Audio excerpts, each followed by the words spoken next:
Hey guys, welcome back. Today we're going to look at a 2005 Volkswagen Jetta TDI that has excessive belt noise and a rattle coming from the engine. As you can see from this video here, the belt is slapping around and there's a lot of deflection on the leading edge of the alternator. There should be no deflection here, only on the other side where the tensioner is at, if the tensioner is working properly. Now it's common for people to replace the tensioner whenever they see this, but on this particular case, it is not the tensioner causing the problem. The problem is actually the front pulley on the alternator, and I will show you how to test that now.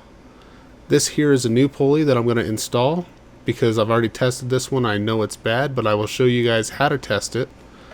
I have a Volkswagen Audi socket set. I've added many tools to this kit. This kit normally only has 7 pieces, but I've added tools to this kit that I've picked up over the years for different Volkswagen applications.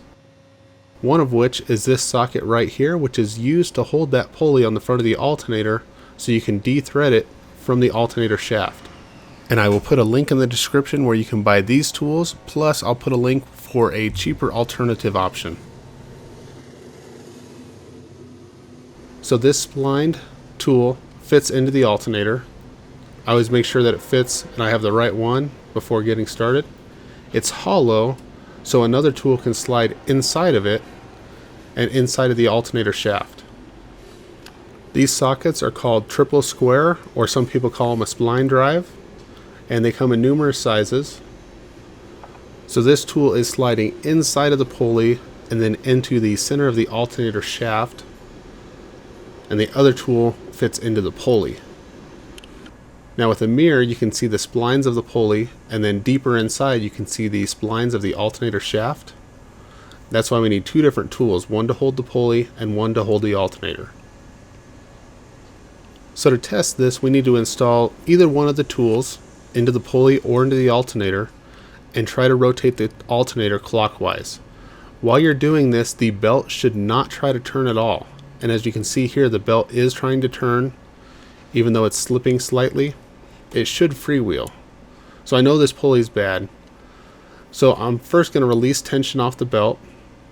On this one it's a 16mm wrench on top of the pulley, and then I use a pin inserted into the tensioner to lock it in the released position. You can see a hole at both of those arrows. We need to line those holes up and then install the pin to lock it into place. So this is with the pin loosely installed. And now rotate the tensioner clockwise to take tension off of the belt, and then when the 2 holes line up, slide the pin all the way through, and then you can let pressure off the wrench and it will stay in the released position.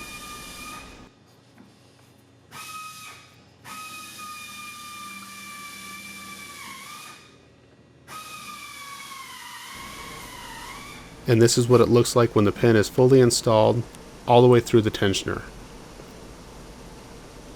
And as you can see, I now have play in the belt.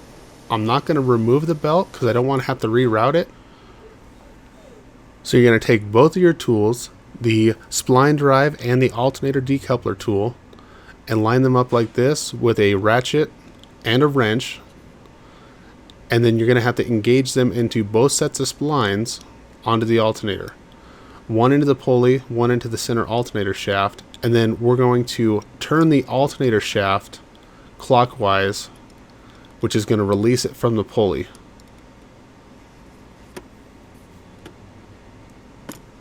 Once it breaks loose, it's normally pretty easy to turn the shaft, so you can do that by hand. And since I left the belt on there, even though it's untensioned, it'll hold the pulley from moving. As you can see here, the alternator is turning and unthreading from the pulley. Once you've unthreaded it enough, then you can slip the pulley out from the belt, have the new pulley ready to slide in, and then we are going to rotate the alternator the other direction to reinstall it. Now if you're replacing the belt at the same time, then you can go ahead and take it off at any point during this procedure. If you're reusing the belt and reusing the tensioner, I just prefer to leave the belt routed so I don't have to take the lower splash shield off and crawl underneath the vehicle.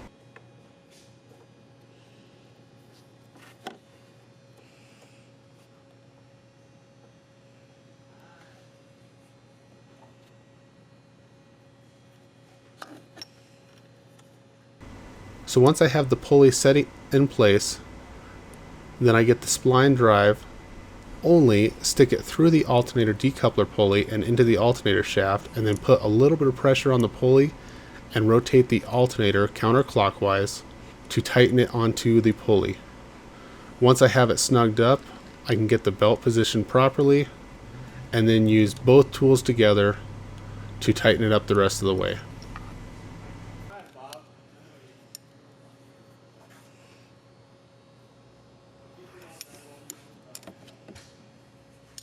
Once you have the decoupler pulley tightened up, we can apply tension to the belt. Put your wrench back on the tensioner and rotate it slightly clockwise, enough to get the pin out. You can release the tensioner and apply tension to the belt. At this point, you're going to want to make sure that all your pulleys line up with the belt. Even though we didn't take anything off, they could have slipped. So do a visual inspection and make sure that the grooves of the belt line up with the grooves in the pulley. It's also a good idea to double check this after you've started up the vehicle and ran it, just in case something jumped out of place. So here I'm doing the same test I did before, but with the new pulley. And as you can see, I'm spinning the alternator. You can see the fan spinning in there. But the belt is not trying to move. The alternator should freewheel if going in a clockwise direction, and it should catch and grab the pulley if you try to go counterclockwise. Don't rotate the engine over in the counterclockwise direction because it could cause the timing belt to jump. Once that's all done, go ahead and put the cap on, and then you can start up the vehicle and make sure everything's good. Now as you can see here, the tensioner is still moving, but there is no deflection on the leading edge of the belt. Now the belt is a lot quieter and we no longer hear the tensioner rattling. If you found this video helpful, go ahead and hit that thumbs up button. If you want to see more repair videos like this, go ahead and subscribe and click that bell notification icon, and I'll see you guys next time.